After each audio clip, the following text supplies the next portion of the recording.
The Board of Education makes available at least one current copy of the Open Meetings Act, which is posted on the west wall of the meeting room and accessible to members of the public. Do I have a motion to approve the agenda? I move that the Board of Education in District 15 approve the agenda as presented. A second? Second. All those in favor say aye. Aye. The motion is passed. First on the agenda is a report on multiculturalism with Mr. Alexander.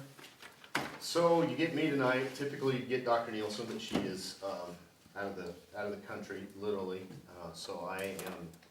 You drew me the short stick. Every year, as you know, we're required to update the board on multiculturalism and the components taking place in the classrooms. As we reflect on the year, there were many different things that occurred in our classrooms to promote a deeper understanding of cultures that may not be similar to a child's own culture. So it's exposure to different types of diversity and culture.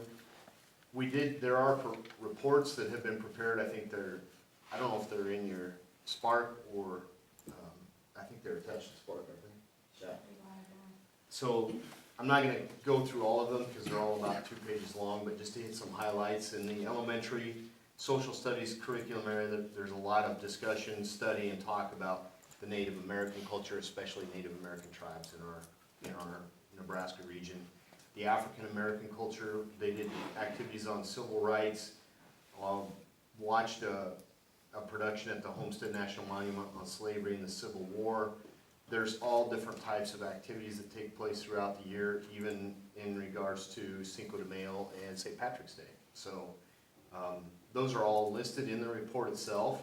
In the middle school, Youth Frontiers has been a terrific way to expose kids to the different cultures that we know and have come to appreciate. And the Courage Retreat focused on acceptance of all individuals with courage to do that, do the right thing even when no one is looking. So that was one of the highlights. Of course, social studies and history and civics lends itself nicely to be able to talk about those topics as well. And then in the high school, a couple of key highlights there, again, were the Youth Frontiers presentation, where the Respect Retreat focused on acceptance of individuals from different backgrounds and ethnicities and the cultures that they bring along with them. What grade is the Youth Frontiers in high school? Is it freshman or is Freshman. it freshman? Yeah. And then the sophomores go help with the elementary, we have a group of sophomores, and then a group of juniors goes and helps with the middle school. And then a group of seniors help with the freshmen. Obviously, also in the high school, the different geography, history, social studies classes present an opportunity for kids to hear and experience multiculturalism on a deeper level as well. But English is probably another key area where a lot of key novels from historical perspectives are studied and researched and read, and perspectives of different cultures are presented there. So this year, the Youth Frontiers for 5th, 7th, and 8th grade students were terrific sessions. We continue to try and offer those. A lot of that has been funded through a grant program that Christina helps us out with, so we appreciate that as well to keep that going. Thank you. Now we'll talk about the Beatrice High School cell phone policy, or what is the other name? Electronic device. PED. Personal electronic device. Yep. So, as you know, we talked about this at our committee of the whole meeting in,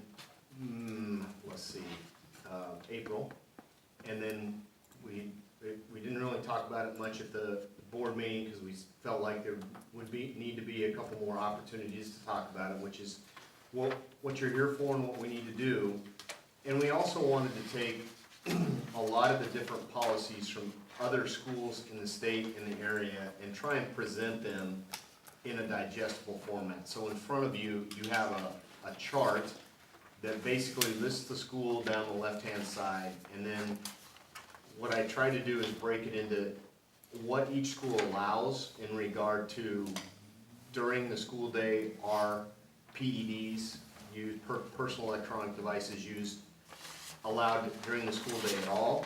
Are they allowed during instructional time? Are they allowed during non-instructional time?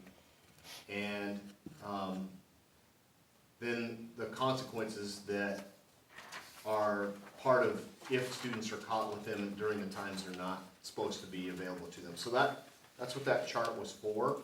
And it kind of breaks out for you the different schools and what their practices are. We have it listed as a policy on the agenda, but this really is not it would not be a board policy unless you opt to make it a board policy. It would just be in the handbook, and so your approval in the handbook is where it would be approved at. So that's the breakout in comparison to what other schools are doing in comparison to what we're doing. So, and I did invite Philip to be here tonight to help answer any questions or anything that might come up But we're not gonna let them sit up there because we didn't put a chair. We did not put a chair, That's but you're okay. welcome to grab a chair. If you want me to, I can. Well, I think, I wasn't here at the April one to hear some of the comments, but I think just in some of my conversations with either other board members or Jason, I would agree, at least to begin with, not to put this in board policy. I think, in my opinion, we can start with a handbook, whatever you would call it, directive, I guess, or within that. And one of the things that I don't know if this was just me that asked for this, but this comparison, so this does help. In speaking with some LPS teachers, they really did feel that the policy of LPS was beneficial, it worked well. Kids still could technically have their cell phone, especially during, the transfer or the transition periods, the beginning of the day, end of the day, lunch, whatever that is. But as soon as they walked in a classroom, no questions asked, it had to be in their book bag, period. That was it. And then if a teacher saw a cell phone out of their book bag and then it hits them these consequences, they felt that was working well at that point versus, and then you go to Grand Island and Troy County that, essentially is doing, basically the same thing as our middle school. They're put away, period. Not out at all. Right. So, I guess in my opinion to go, now, I think some of the comments about, well, how do we prepare our middle schoolers for this? Well, they're already prepared, so I think that's a moot point there. I get that they're not going to lockers. Middle school are used to putting it in their lockers, shutting their phone off. They don't have it all day. There's consequences if they're caught with it. Maybe as at least a transition year, it is the LPS type policy. I guess you wouldn't call it policy. I don't practice, yeah. You can have one you walk in, but as soon as you walk in a classroom, as you walk through the threshold of English class, that phone's in your backpack, better be silenced, because if it goes off, the teachers at LPS said that was the same as having it. So if it's notifications are on and they're dinging throughout the class, well, that's interrupting instructional time. So then it hit consequence 1, 2, 3, 4. So even if it was in their book bag, but it was going off, it was the same thing as having it out. Then that way it's not, what I don't like, I guess, in here are the ones that say it's up to the teacher. Well, then it gets to be, well, Mr. Voigt lets us, but Mr. Colm doesn't. Well, that's not fair, and I don't like Mr. Colm now because we can't have our cell phone, but we love Mr. Voigt because he doesn't care. Yeah. Then that takes that piece of it out, and then it's every teacher's following the same thing, and then I think it's easier for Mr. Voigt and Mr. Kendall, correct? Did I get that right? Mm-hmm. To then, discipline those because it is consistent all the way through. So that's my opinion. I really like the LPS policy or instruction, direction, I guess, that they put in versus, and again, I think you could argue the opposite of going, maybe it's you try that for a year, you try it for 2 years, and if it's still not meeting that, then it becomes maybe a board policy which I think Grand Island did that, correct? Correct. It is a board policy and it's none. That's my opinion, so. Yes, so the new policy would be right in line with exactly what you were just talking about it in terms of Lincoln. It would be 9 through 12. When they walk in, the cell phone is put in the designated pocket, box, slots in the classroom, and remains there until the class period ends, or for whatever reason, the teacher opts to have them get their cell phone and then return it. Consistency is really important. What you talked about is exactly accurate, and is what I feel a difference in our old policy and our new policy. Handbook rules. So basically, we're basically just gonna start enforcing it. Because really this. It wasn't defined, so there wasn't. Because if you look at the handbook before and now, I didn't really see a whole lot of change. So basically, we're just gonna start. So here's the difference. In the new policy, all PEDs are stored in the teacher's designated location requirement. That is the requirement of cell phone. The old policy, there's not a stated requirement, therefore PEDs were dependent on the teacher, were in a pouch, could be in the backpack, could be on the desk, or in pant pockets, could be as long as they were upside down on the desk. So it more clearly defines, which I think helps teachers too. I think that that's fair to them too, to where this is what our entire building is doing, this is the expectation. The other major difference would be a stated PEDs are just remain in the classroom when you leave for the restroom, when you go to the nurse, when you go on a break for a walk quick around the building. That those PEDs stay in the pocket in the designated areas, they don't go with you. That will be a dramatic change during class period time. We talked about at the last meeting the whys. That's an opportunity for kids to be on their phone during class time, which is what we're wanting to eliminate. And so actually putting that in our rules or our expectations when it comes to cell phone. You're right in saying that it's not a drastic difference, but there are some little key differences that I think make it better and easier to enforce, and also more clear when infractions are happening. For example, if the phone goes off or the phone is not initially in the pocket right away, that's an infraction. Right now, with the current policy, it's a little ambiguous because that's not stated that this is the expectation. So you do have some teachers who will say, hey, please put your cell phone away. And then you have a different teacher who says, give me your cell phone right away. So we're inconsistent with that, and that's not fair to teachers or kids. And so we're more clear with that. And then the other difference, which I do think, and the teachers on the committee and Officer Lowenstein and some of the others who are not teachers but staff members, in terms of the consequences, I think that the new consequence, kind of incremental, where first day, okay, you get your cell phone taken away for that one school day, then 3 days, nothing. And that's even a little bit more advanced than some of these other consequences that we see on here, and I think that that's a good thing. I think for a high school kid that's used to having their device consistently, to not have it for 3 days, to not have it for 5 days, will be a pretty good deterrent for this. I really do. And like you said, we visited this and wanted to relook at what we were doing because we recognized that it was a problem.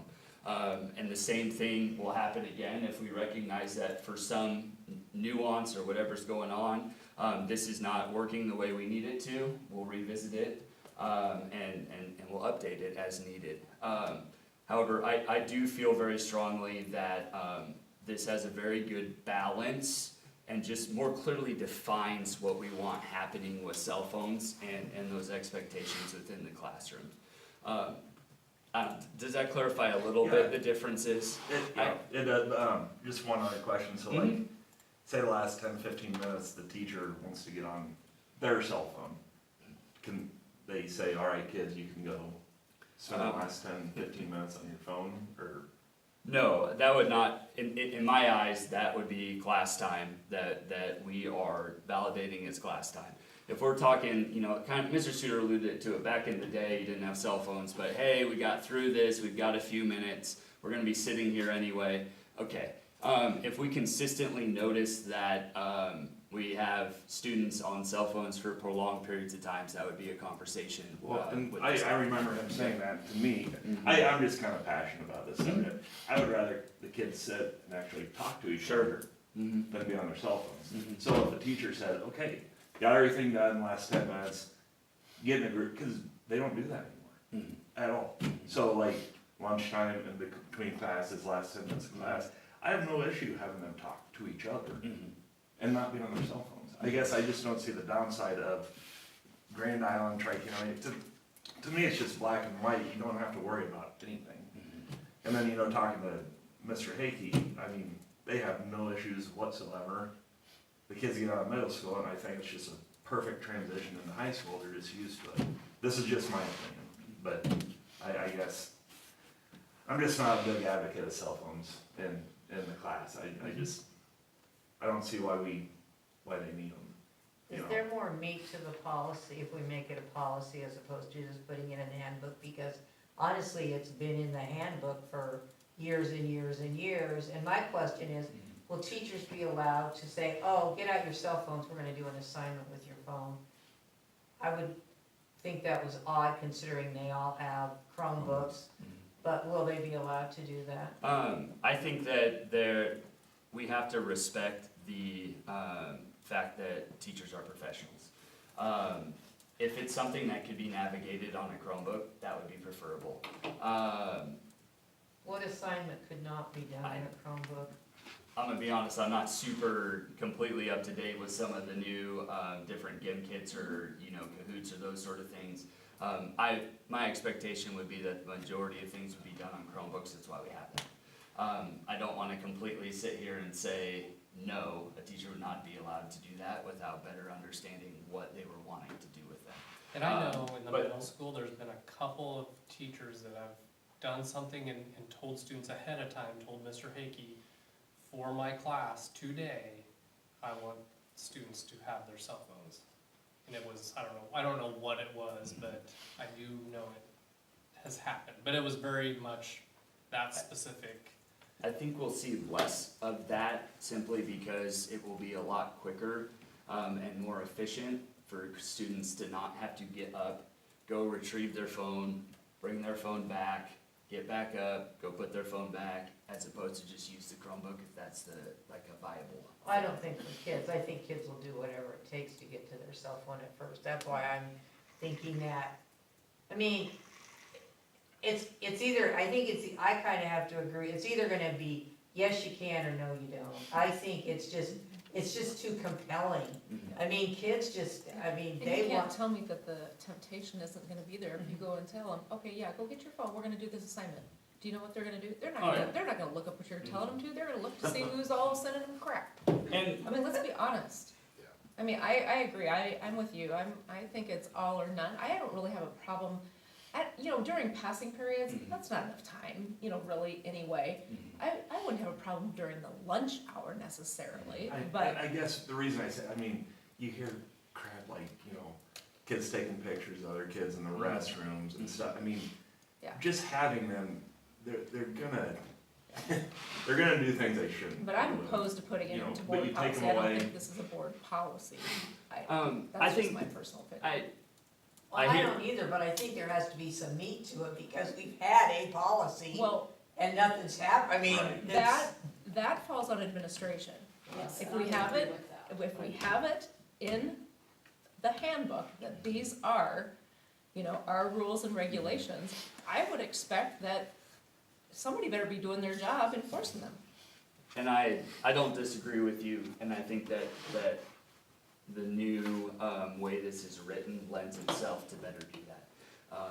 And I also believe it gives us a good opportunity to work with teachers at the beginning of the year. Hey, this is what we're gonna do, this is the expectation, this is what administration should see when we're coming through your classrooms, and this is what we'll support you on. I think the pendulum has moved a little bit from, hey, we have access to this technology and it's great, to, yeah, these are a problem. And I think based on the reaction of both The committee itself that created it, and then the teachers that we presented it to, they feel like this is a good way for us to manage cell phones. I don't disagree with you at all. I do think that the way this is written allows that to better happen because it's not as ambiguous based on the classroom. And I like the consistency factor, so that there isn't, Correct. one, okay, this teacher today said we could use our cell phone, well, okay, well, how come we can't do it? I mean, Agreed. I just say, I don't I disagree agree, it's with you. gotta be all or none, at least, I don't have it closed maybe till lunchtime, and don't, Christina, don't you dare say that. But anyway, you know, I might be not opposed to lunchtime, but otherwise I agree with. And I would agree that consistency, I think, is really huge, but I would also look at in the classroom during what is classroom time that they do not have access. I totally see the merit in what you're saying. That's fair. You know, back in the day, I was like, okay, we're done, you have 10 minutes to do whatever, you know, do whatever you want. Well, then, you know, you were able to visit, or you were able to work on other homework assignments, or, you know, whatever. I would much rather have that 10 minutes used for that than, And you know, we're talking a lot about cell phones, you know, you also have your smartphones, you have, or smart watches and all of that. There's a lot of other that maybe comes into play. How are you handling that? So those all fall under the policy to where they're all in the So they just get designated. watch off? So watches either need to be in the pocket or are disconnected from the phone itself, which it's pretty obvious when a phone is, or when a watch is connected to a phone because it's constantly doing something, whereas if it's disconnected, it's just a watch. And so that is the expectation with all of those devices. I think just the overall enforcement, and I think the communication leading into the school year will be critical. That, obviously our media is gonna report that cell phones are, you know, what the PED policy or the PED practice is going to be, but I think we need to make sure that we communicate that as we get closer to Well, the and I school. think it's important that we communicate also that this has basically been in place. Yeah. You know, it's not a huge change in the cell phone policy. But I like the more consistent, clearly defined direction versus more up to the teacher or maybe not. Yes. Like you alluded to earlier, Lisa, that it'll be significantly easier to manage that. And exactly what you alluded to when it comes to our office, it'll be very black or white. Whereas what was happening before is exactly kind of what you were talking about, this teacher this teacher that, you know, that it just that ambiguity. Yes, having clear expectations and consistency throughout the building will lend itself to a much more successful implementation of this, and also guiding students in making the right decisions with it.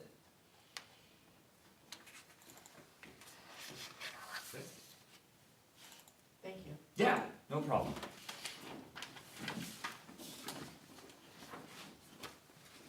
Any other comments? Now we're gonna visit about the interfund borrow with Mr. Alexander. So, this is just in preparation for the board meeting coming up, and opportunity to think, ask questions, get any clarifying information you might need. But from the beginning of the construction process, we've known that Beatrice Public Schools was gonna have to contribute a sum of money to that construction event, and then to be able to finish it, with the gross maximum price coming in roughly right at about $40.5 million. And through the interlocal agreement and the cooperation with ESU 5, we were able to create the joint public agency and get the $35 million loan from Pinnacle Bank. So we know those two things, those two numbers didn't mesh up, and Beatrice Public Schools was gonna be responsible for what that gap is in between there.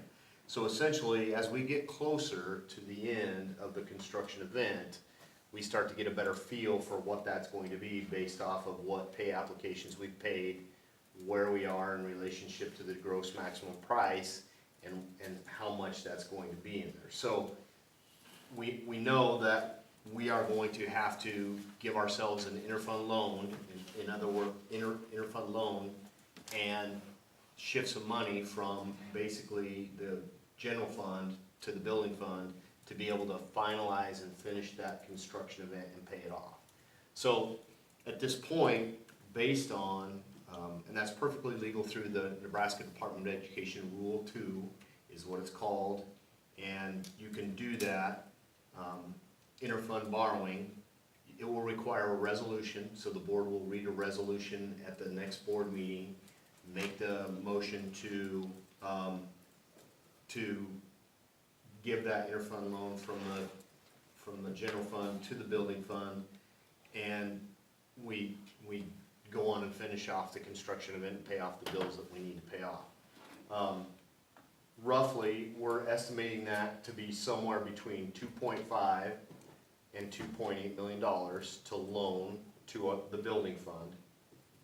And over time, the building fund has to pay that back, so, to the general fund. So it's a matter of kind of shifting it. It's an accounting shift. Yeah, it's an accounting shift, that's exactly right. The benefits of this, now there are other options out there. We could say, well, we could go ask for more on the loan, or we could try and find other options for it. But one of the main reasons we were able to do this project the way we were is because of the interest rates and getting it pinned before interest rates went up. But if you recall, going back to that time period, interest rates were at a very low point compared to where they are now. So it would make more sense for ourselves to loan, for us to loan the money to ourselves than to go out and request more. So it will need to be voted on by the board at the June meeting. And those estimates, that estimate that we're giving you could be, it could fluctuate. It just depends on where we're at, how we come to the last few pay apps that will be coming our way. But in what Houseman has explained to us and predicted, and what we've worked on with the architects and everyone, we feel like that's a pretty comfortable range of that $2.5 to $2.8 million. So. And this was, we had kind of expected this. Yes, we did, and actually, we anticipated it to be closer to $5 million. So what that means is, the reason why it's not that much is because construction has gone very smoothly. The cost of products hasn't been as high as what was originally anticipated. And the bidding process that's taken place for requests for proposals that Houseman has conducted as our CMAR have been lower than what they originally anticipated. So that's a good thing. It's actually gonna be a little lower than we initially thought. So then as you go through in the future years budgeting process, do you have to designate a certain amount that will be, paying towards that building fund over, like, do you have to set up essentially Will it an be a line item? amortization table? Yeah. Out of the building fund? It'll No, just be- from the general back to the building fund. Oh, no, there is no Stipulation to say that you stipulation have to pay of it how back much it over. has to be. or over a certain period of time. No, it says, you need to be able to show due diligence over a 2-year period. So as long as you can show that you've made an effort to repay some of that back to the general fund over a 2-year time period, you're covered.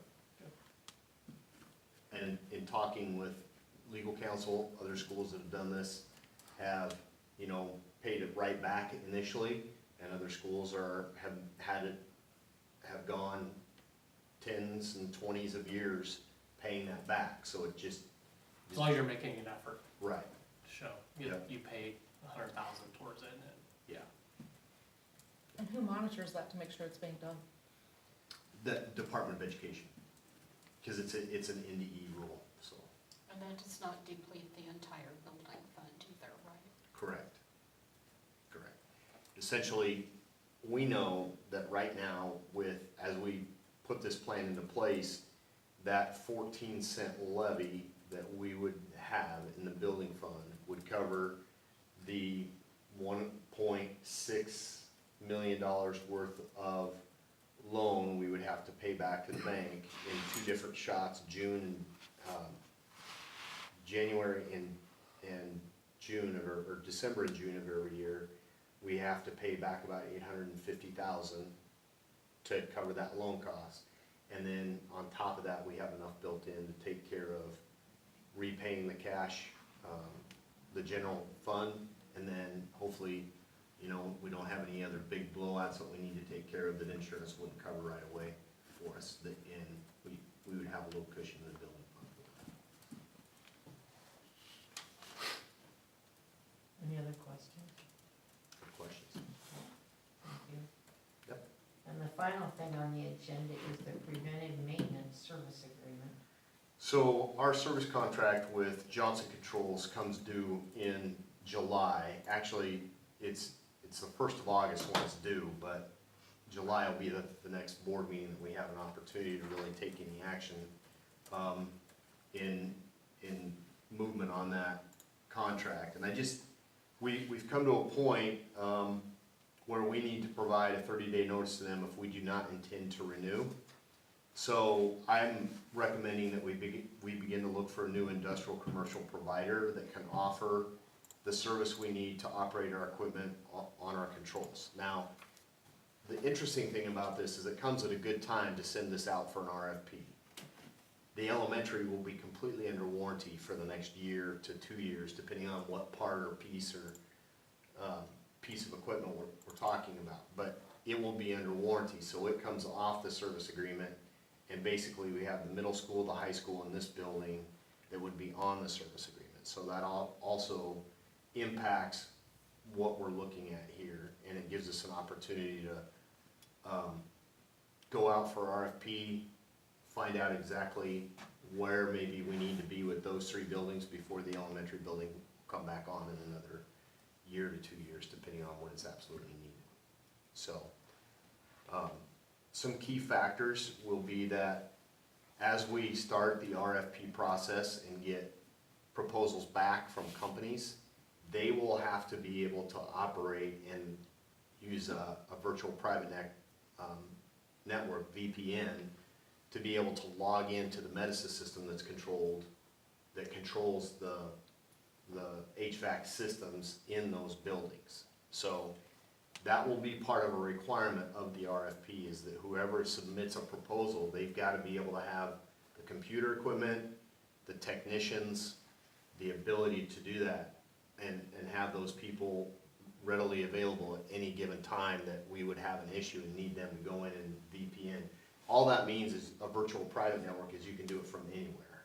And it would have to be private so it can get it through our firewalls and our securities within our network. So that'll be a key factor in the RFP, is that whoever decides to give a proposal will have to make sure that they can do that. The time frame around it looks a little bit, we talked to legal counsel this morning about making sure we line it up correctly and give ourselves enough time.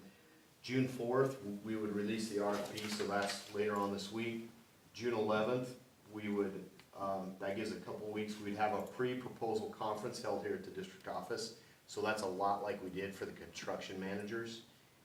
Anybody that wants to submit a proposal can come in here and sit at 10:30 on June 11th, and we'll be in here and answer any questions they might have or so forth. June 25th, RFPs will be due, so those proposals will be due back. And then July 8th, we will bring a recommendation to you as a board as to which company we feel like we should be going with. And then August would be the actual approval of that agreement. And it would actually kick in August 1st, because that's the one with Johnson Controls ends, if it does end. And then at the August board meeting, you'd be making final approval of that. How many different companies are out there that do this? There's, easily half a dozen very industrialized, heavy commercial type companies that can do it. We also have some we might have some local people interested, but it's gonna come down to technicians, service capacity, and the ability to log in, so. And the software controls, that's really anymore, it's amazing what happens in an HVAC system that happens through a computer. or through a Chromebook. That can be, it can be diagnosed, it can be addressed through a computer and changed or shifted. So, Is there a voice control? Please turn the heat on. On Thursdays, a committee of the whole meetings. There'll be a little And That's busy right. nights. Alexa is not available yet, but I'm sure she's coming to HVAC systems near you, so. So that kind of explains the process that we'll be going through in the next month, and then, working our way towards bringing you a recommendation as a board. Thank you. Yep. Since there is no public, there will not be any public comments. Do I have a motion to adjourn? I move that the Board of Education District 15 adjourn. Second. Second? All those in favor say aye. Aye. This meeting is adjourned. You didn't ask for opposed. What happens if I was opposed? I heard you say. Oh, okay. I just wanted you to know that I did say adjourn. So June 10th is our